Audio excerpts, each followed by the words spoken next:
ഇന്നത്തെ ചിന്താവിഷയം: മനുഷ്യത്വം, കരുതൽ, പിന്നെ പരസ്പര സഹായം. നാം മറ്റുള്ളവർക്ക് നൽകുന്ന ഒരു ചെറിയ സഹായം പോലും അവരുടെ ജീവിതത്തിൽ വലിയ മാറ്റങ്ങൾ ഉണ്ടാക്കിയേക്കാം. പണമോ പ്രശസ്തിയോ ഒന്നുമല്ല നമ്മുടെ അടയാളം.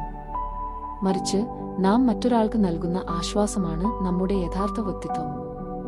കരുതലുള്ള ഒരു വാക്കും പ്രതീക്ഷ നൽകുന്ന ഒരു പുഞ്ചിരിയും മതി ഒരാളുടെ ജീവിതം തന്നെ മാറ്റിമറിക്കാൻ.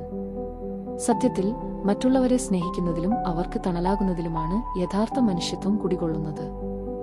സഹജീവികളോടുള്ള ഈ സ്നേഹവും കരുണയുമാണ് നാം ഈ ഭൂമിയിൽ നടത്തുന്ന ഏറ്റവും വലിയ നിക്ഷേപം. കാരണം നാം നൽകുന്ന സ്നേഹം ഒരിക്കലും നഷ്ടപ്പെടില്ല. അത് നന്മയായി നമുക്ക് തന്നെ തിരികെ ലഭിക്കും. നമുക്ക് ശേഷം ഈ ലോകത്ത് ബാക്കിയാകുന്നത് നാം മറ്റുള്ളവർക്ക് നൽകിയ ആ സ്നേഹവും കരുതലും മാത്രമായിരിക്കും. അതുകൊണ്ട് നല്ലൊരു നാളേക്കായി നമുക്ക് കൈകോർക്കാം.